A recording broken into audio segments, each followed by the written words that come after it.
You ever have one of those brilliant ideas? I mean, a real game changer. You get so excited. You spend weeks, maybe even months, creating the perfect plan. You've got the spreadsheets, you've bought the gear, every single detail is mapped out. And then, crickets. Nothing. The actual work just never seems to begin. It's so frustrating, and honestly, it's super common. And that's exactly what we're going to unpack today. So what is going on there? Seriously, you have the ambition, you've clearly done the research, you've built this flawless roadmap to success. So why does the engine stall right at the starting line? It's a question that can make you feel pretty stuck. But the answer?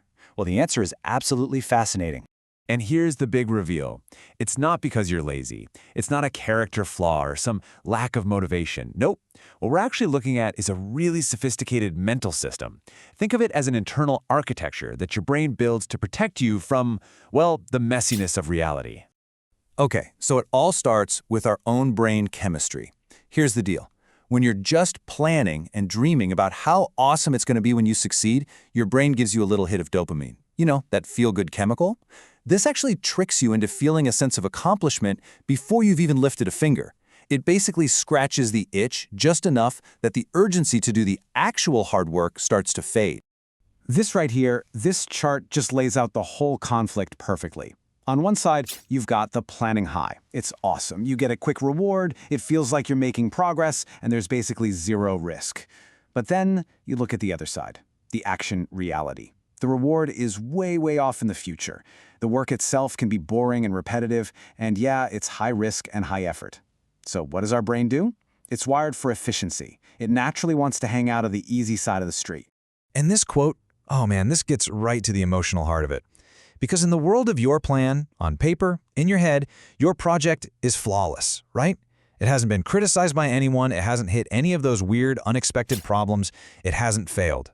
Planning is like a safe harbor for our perfect, shiny ideas. The second you actually start, you have to expose that perfect idea to the messy, imperfect real world.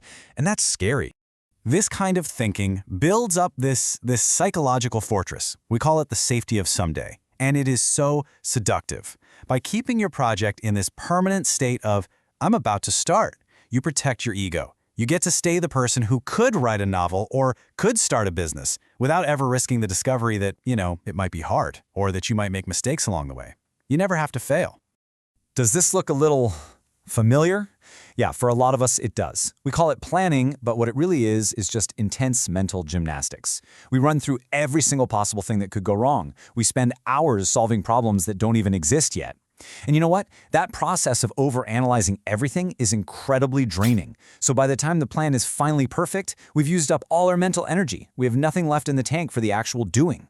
All right, let's go one layer deeper, because this is really important. Our brains fight against doing things that don't line up with who we think we are at our core. So what does that mean? It means if, deep down, you have this secret belief that you're not really the kind of person who finishes big, ambitious projects, your subconscious will find all these clever ways, like endless planning, to hit the brakes. It stalls your progress to keep your actions consistent with that old limiting self-image. So, how in the world do we break out of this cycle? We have to completely flip the script on this one powerful idea. See, we wait around to feel ready. We think we need to feel confident and 100% prepared before we start, but that's totally backward. You don't start because you feel ready. You feel ready because you start. Action creates readiness.